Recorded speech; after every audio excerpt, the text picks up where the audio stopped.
This is the ultimate guide to starting your own business, your own creative agency in 2025. Let's quickly revise what we learned in our last episode. So as you know, I have interviewed 14 agency founders from different fields. And in our episode 1, we answered two important questions. First was, when should you start your agency? And the most common answer was, when you have more work than you can handle as an individual freelancer. But before starting an agency, you have to master your skill as a freelancer. Question 2 was, what kind of services are in maximum demand? And from the episode 1, we understood that the top ones include AI-powered services, which might include making AI agents and automations for marketing and sales team. Then we saw video content creation, where long-form video editing was growing a lot and short-form was getting very oversaturated. Next, we had social media branding and strategy, where a lot of people were creating a bunch of content, but few are doing it effectively, so there's a big gap in the market. This domain also includes strategy and storytelling,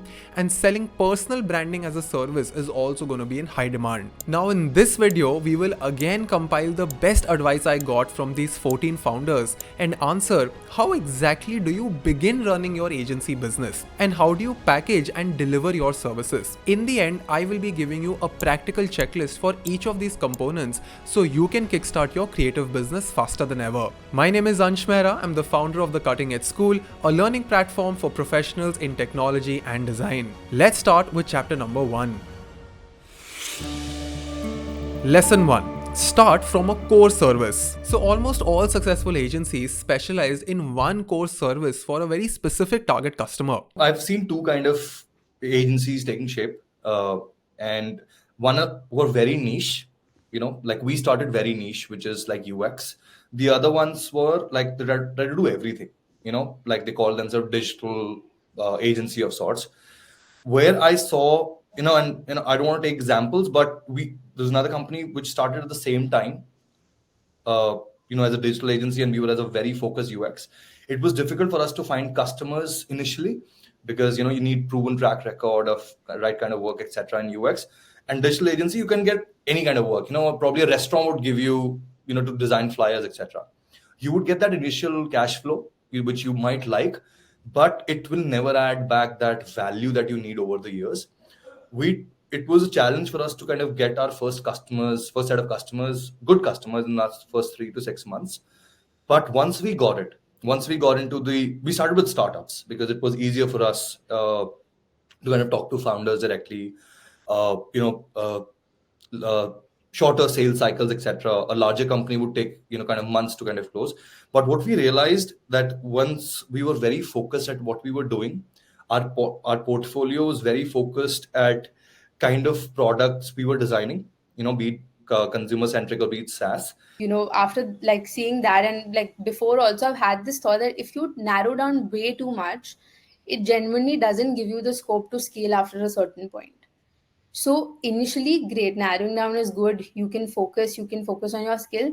But if you want to make a lot of money and your ambition is a lot, you can either do it in two ways. Either you charge so much in that particular niche that you don't need to, particularly kind of figure out other niches. But I think it's always better. Like even I would want to, from LinkedIn, we're also kind of exploring email marketing as a service because on LinkedIn we were anyway doing lead generation for our clients. So it makes natural sense to do email marketing lead generation as well. So figure out what is complementing your service and then like just kind of build up on that to scale further makes sense, and it's a good upsell as well for your existing clients. Like this is interesting because I never thought I will be into this niche. I always wanted to be a CA or doing some government job, like normal banking job. But in the start of my first year of college, now I was just exploring, okay, what are the things that I can learn and explore.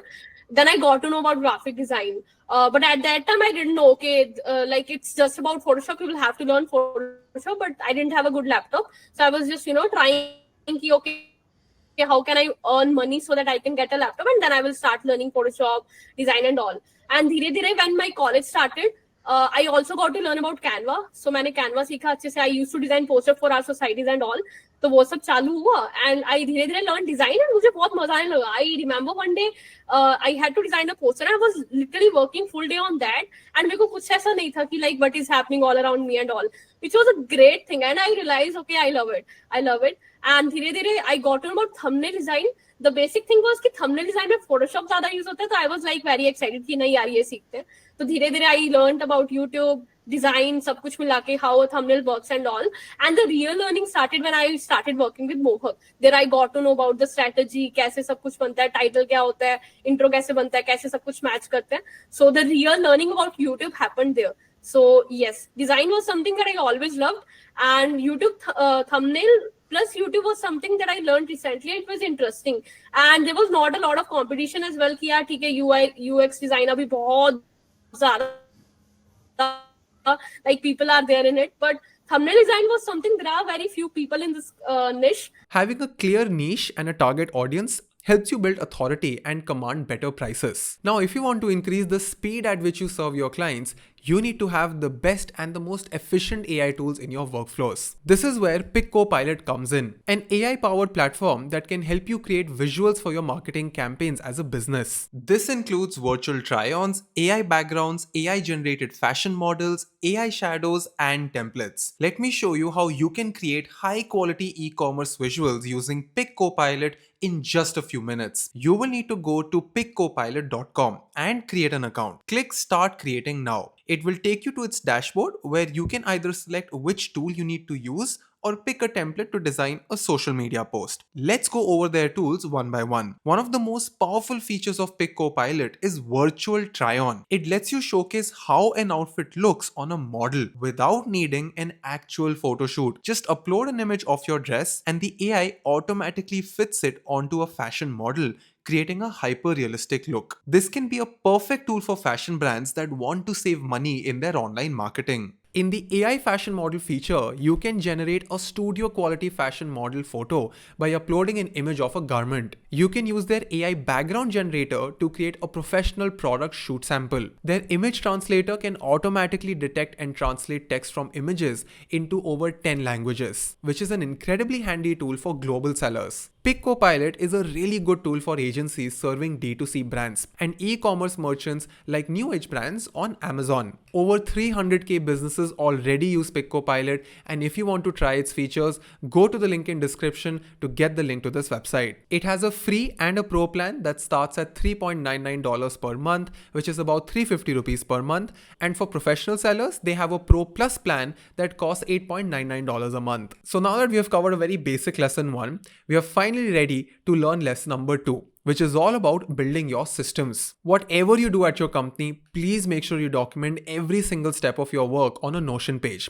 For example, this is how our research and scripting Notion page looks like. Look how we've mentioned every little detail. And this entire process takes a lot of time, but the ROI is immense. Because this one single habit of documenting every little thing at your company has 2 core benefits. First, our company is not dependent on a key person, but the systems that we're building for ourselves. Very soon, we will be able to upload this prescription in any AI agent builder and automate our work very quickly. Almost every founder that I interviewed emphasized the importance of creating processes and systems from day one. Everything from client briefing to client onboarding to delivery mechanisms, all of your tools and systems should be written down in point by point on your page on Notion, or it could be in your internal directory, but it has to be written down. So I use Loom because creators will not understand design because they are obviously not designers. You need to explain them really well कि तुम्हारा idea क्या है, या फिर बाकी सब चीजें. For example, invoicing का issue होता है. Okay,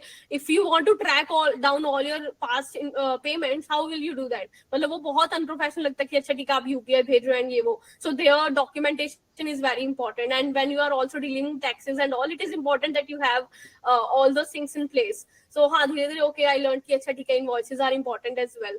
So हाँ, it was more about learning from my own experiences. We do it on Milanote. Milanote. Milanote. Milanote. I've never heard of it. Okay. I really like Milanote, so yeah, we do it there. But we have our CRM platform is on Basecamp, and our SOPs are like just the whole diagram thing is on Millernote, and we record our videos on Loom. So all of that is, either udhar Google Docs, everything, but one place mein it's in Millernote. Yeah, I think some people might find it very strange here, but I don't have any tool that I'm logging into daily to see what's going on. I have my team that keeps me updated with what's going on. Every end of the day, I hear ki what happened. But for client management, they use Notion. They have used Airtable as well. It depends a little bit from client to client because we have a couple of boomer clients, so they are much more WhatsApp friendly. But then we also have some clients who have like proper businesses and they want the systems. And then one of the clients is like a very Slack person, so everything is on Slack. So it depends a little bit from client to client what tool we are using to manage. We stay very flexible because we don't want the client to feel hard to integrate us into their systems. So yeah, half I think is on just WhatsApp on a regular basis, a little bit on Airtable, a little bit on Notion, and a little bit on Slack. So this is something I learned trial and error say. Okay, I did not have a management background. I did not have a business background. I did not learn that in school at all. Ki what are the systems you need to have in place when running a service-based agency? This is something I learned trial and error se. I would say that starting mein, we used this app called Notion. It was very very useful, and we used to use that because we can add team members. We can even share the document with the clients. तो हमने as a project management tool की तरह Notion को use किया and we used to have all our dashboards all our clients but then I realized that it is becoming a very informal way of communicating with the clients, of managing the team. It's being very difficult because Notion, what you use on your laptop, is much more smoother than what you use on your phone. Phone में पता नहीं थोड़ा glitchy होता है. Maybe it's for me or something like that. Then we realized कि we need to start switching our project management tools where we work with team members. Notion के बाद we found this tool called Asana. And Asana was helpful, but it was too complicated and it was too pricey also at that time. This was like about 4-5 months ago. Then we switched back to Notion. Like इससे नहीं हो रहा है. Let's get back to where it was. And then finally, again after Vedika's recommendation, we found this tool called Basecamp. And it's been I think 1 or 2 months since we started using it. It's amazing. It's incredible. It's simple. It's aesthetically good because being a design agency, you want where your team members log in, log off, or update tasks to be aesthetic because you want them to be surrounded with good design. The clients is, you have been working on, let's say you have been working on a logo project. You take 15 days on an average, and 15 days में client को कोई update ही नहीं है. He's asking for update. Okay, what are we doing? Next meeting कब है? Next call कब होगा? So this is not the right way you work in an agency. So you have to build system that the client is very transparent कि क्या चीजें चल रही है. When are we going to have next meeting? What are we working on? आगे की क्या steps है? So there needs to be templates. There needs to be system. There needs to be like a client portal or tracker or something जिससे client को updates मिलती रहे. Lesson number 3. Begin from a lean team. As a founder who's starting her business for the first time, you have to begin with freelancers and interns. You do not need a fancy office, and you should hire full-time only when it becomes absolutely necessary. And even while shortlisting your core team, you have to focus on cultural fit and passion over just technical skills. Yeah, I think 2 things. Initially, I think whenever someone starts an agency, for the first at least 4-5 months, they should not hire full-time folks. Because आपने कभी agency चलाई नहीं है, you have never worked in a team, you don't know how does the entire cash flow thing work and how does the entire payroll structure work, right? So I think initially for the first 4-5 months, if anyone is starting out, they should hire freelancers, good freelancers, and put them on project basis so that they don't get this panic यार मेरे को इसकी salaries देनी है. So with anyone that we hire, whether it is a person who's come with 10 years of experience or right out of the college, we have a 3-month probation period with them. That is where we test for their skills, their commitment, if they fit in our values, if they fit in our culture, and overall, if their interests lie within the company's interest, right? So that 3-month period is common for everyone, where we have a straight 30-60-90 for every person. 30-60-90 is that this person needs to achieve X by 30, Y by 90, and X by 30, Y by 60, and Z by 90, which is followed up every month by monthly review meetings. So that culture really helps identify if people are fitting into the org. And what I have noticed is 70% people roughly leave, or in fact, either they leave or we let them go during the, 30% people either leave or we let them go during the probation period, because it's better to let go of a person if they're not fitting rather than trying to force fit them here for whatever reasons. It spoils your culture. You will be under delivering to clients, and moreover. So for any employee that whoever hires, I recommend having a clear 3 month probation period with 30, 60, 90. And we have freelance teams. So we work with directors, DOPs, editors, photographers on a freelance basis. One thing is that is very, very important is that they should have that eagerness to learn, and they should have, that thing that they are passionate about design really well. It should not be just about money. Of course, money is important, but it should not just be about that. So what I do is I will always get on calls with the, selected candidates and understand them really well. And another good thing that I do is, like, whenever I'm posting a hiring post, so what I will do is I will always have a question that is like very tricky. So for example, I will ask them, okay, what are the 3 things that is very important in the thumbnail? Trust me, 90% of the people will not reply to that question because unhe ye hai ki yaar fatafat mil jaye. So that is very, very helpful to help me filter all the good candidates. So that is one thing ki zyada se zyada efforts wali cheezein apni hiring mein post mein dalna taki wo filter ho jaye. Then comes the rest 10%. So unke liye I will provide them an assignment ki yaar theek hai mujhe abhi chahiye, and usme bhi I will give them the hardest one, and I will also provide them less and less time to do that. I'd say we have stopped making decisions purely like on an emotional backing of sorts. Most of our decisions back in the day, up until 2 months ago, were driven by our emotions and our sentiments. And at this point, it's more about what's good for the business. Is it actually helping us? We had to say goodbye to a very, very dear team member because Vishwas and I, we were having this conversation. So we're going a little off track, but he's like, you know what, we have been paying this person for so long and then literally not getting us any business, etc., etc. Every month we're paying them this heavy chunk of money. No business is coming from their end. And me, on the other hand, I'm like, yo, you know what, no, unki family mein ye chal raha hai, don't do this, that, please. And then now I'm at this point ki, matlab sabko nahi rakh sakte. So now we're like, ki thoda, it's more pragmatic now. It's not very emotional. So for me, having an A team was number one.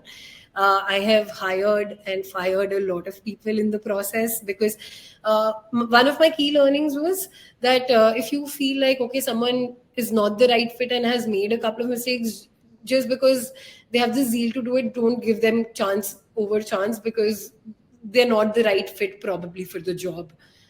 And with an early stage, I feel like you need to have someone who is hungry for work, but at the same time, very smart in terms of picking up work. The skill sets match. I think those things are very, very important. Lesson number 4.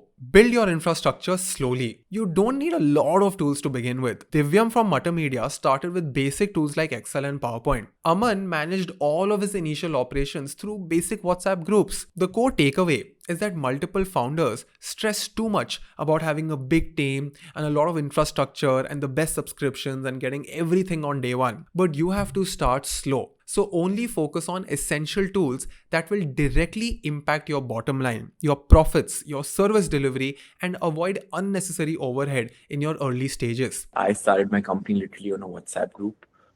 And by the way, till date, I think WhatsApp is the primary platform that we rely on. We've not used any complicated HR platforms, any softwares, any tools. I've been recommended 1,000 times, even by you, to shift myself to a Notion. But I just feel that the ease of working on, let's say, with the kind of people I want to work with, I know where they operate. I know where they spend mostly their time. 80% of their time is either on Instagram or on WhatsApp. So I'm like, why should I tell them and force them to create another platform or channel to communicate and get things done when I can adapt myself as a company? Firstly, if you're operating from a tier 1 city, it's not easy to have an office. So what I recommend for most people is for the first 2 years, for the first 3 years, we were operating from my house. So most agencies creative agencies start from the founder's house, where the drawing room becomes the office. In fact, the rooms also become the office. So you do compromise on your personal life. And why I recommend this is because it enables for a lot of non-work conversations, which are very important for a creative. Now, let's say, for example, a video editor is editing for 3 hours, and after that, he wants to just talk to a fellow video editor about, let's say, Gladiator 2, which was just released, or has some thoughts on Pushpa 2, which was just released. Those conversations help them do what they do better, rather than just be focused on, delivering what is supposed to. So it goes beyond deadlines, the relationships that you make with people, and that's how we've built the culture here. At least for 6 months, you need to have a very small team of freelancers and interns. Try to use tools that can be shared between people and reduce the overhead costs. Now that the basics are clear, let's figure out what services can have maximum demand in 2025. Chapter 2. What services should you sell? So I will discuss 3 safe domains to be in, but please note that these 3 are not the only domains, and in each of these 3, you need to learn the latest AI automations and AI agent building tools so that you can work faster and be better. All of these 3 fields already have a lot of competition. So if you do not have a personal brand and you're starting out on your own, if you want to stand out in these fields, you need to choose any of these 2 qualities in your business, in your culture: being better, being faster, and being cheaper, which is being more economical and more cost friendly, which means you can be better and faster and be expensive, because of course anything which is better and faster will end up being more expensive. You can be better and cheaper but not very fast, maybe have normal timelines, or you can be faster and cheaper. Now it depends on what you are intrinsically aligned with. It completely depends on how your personality is. But when I tell you these domain names, make sure that you are very clear about what your USP is going to be like. And if you can do all 3 of them, I think you're going to be a game changer. Video editing, maximum demand. What kind of video editing? Like long form, short form, ads, reels? As of this point, long form. Short form is too cluttered right now. But if you have understood how to crack long form video editing, then there's going to be a lot of demand, because you know this way better than I do. But long form demand will increase over time a lot, because short form is too cluttered as an industry right now. So I think one service that is the least affected so far by AI is production. Now I'm not talking about video editing or for example, anything that a Sora gives you, but I'm talking about just authentic production related work, and specifically with respect to ad film. So that by and large remains a little untouched, so to say. I would say if you have a collective of content creators who are like end-to-end short form content creators, that's going to be the hottest thing. If you collect, a certain niche or talent that can churn out content for brand in volume under one umbrella, that's going to be the best thing, because there's going to be so much content, not enough eyes to consume it. So in order to churn that amount of content, you need those amount of content creators for that. धीरे-धीरे I got to know about thumbnail design. The basic thing was कि thumbnail design में Photoshop ज़्यादा use होता है, तो I was like very excited कि नहीं यार ये सीखते हैं. तो धीरे-धीरे I learned about YouTube design, सब कुछ मिला के how a thumbnail works and all. And the real learning started when I started working with Mohak. There I got to know about the strategy, कैसे सब कुछ बनता है, title क्या होता है, intro कैसे बनता है, कैसे सब कुछ match करते हैं. So the real learning about YouTube happened there. So yes, design was something that I always loved, and YouTube thumbnail plus YouTube was something that I learned recently. It was interesting, and there was not a lot of competition as well. कि यार ठीक है UI UX design अभी बहुत ज़्यादा like people are there in it, but thumbnail design was something. There are very few people in this niche. So it was interesting. Let's cover content creation first. So there's going to be a growing demand for short form content, as noted by Divya and Vishwas. End-to-end video production services are going to be highly valuable, and specialized niches like thumbnail and short form hook writing and content strategy and founder-based personal branding will also see a huge demand. Next, we come to design-based services. Now this includes marketing, branding, website design, and then UX design for mobile and web apps. Let me show you what kind of services do my friends sell currently. We are not trying to beautify your brand. We are trying to solve it with strategy, with the brand strategy, which is included in our vertical. And then to solve that strategy, there are some solutions in which logo redesign can be one part of it. It's not the major part of it.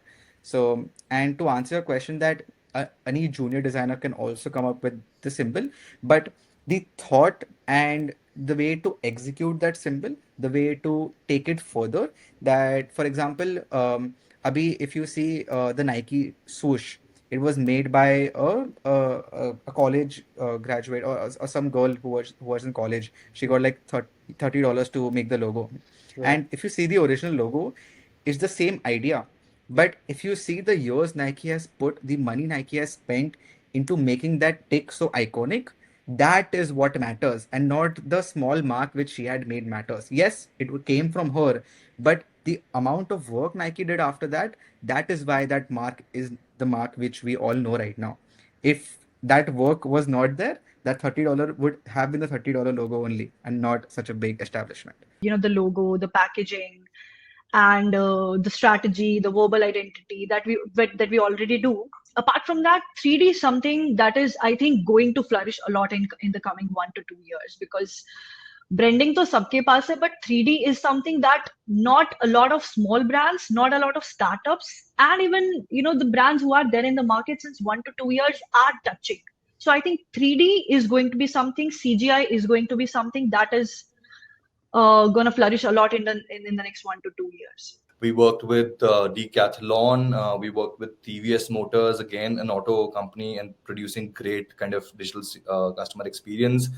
We worked with startups like Swiggy, LiveSpace, etc. Now we're kind of moving towards Web3 and AI products also. Can't disclose them, but very exciting stuff happening there. Then we come to the most popular field these days, which is content and marketing strategy. Let me show you all the different products and services that you can explore this year. There is this new wave of agencies which are coming up, and their whole responsibility is how do you do SEO for chatbots. And what that means is, let's say that you are running a wellness brand in which you're talking about how can you reduce hair loss, right? Let's talk about that. And so your focus should be, if I ask ChatGPT or Perplexity that, how can I reduce the hair loss that I'm having? I'm like a 24-year-old male living here with this condition. How do you optimize your blogs and your website in a way that ChatGPT and Perplexity rank you in the references? That's a very new field. Many companies will benefit from that. People are always asking questions in chatbots rather than going on Google. So that's an obvious step forward. That's one niche that you can target. We help founders, CXO level folks to grow on LinkedIn. We basically just help them do their personal branding on LinkedIn, and we've niched down on that particular niche. I was a big fan of Bubble Tea, so these guys had just started out. I ordered from them and I absolutely loved the product. And I was like, listen, I don't care. You as a brand,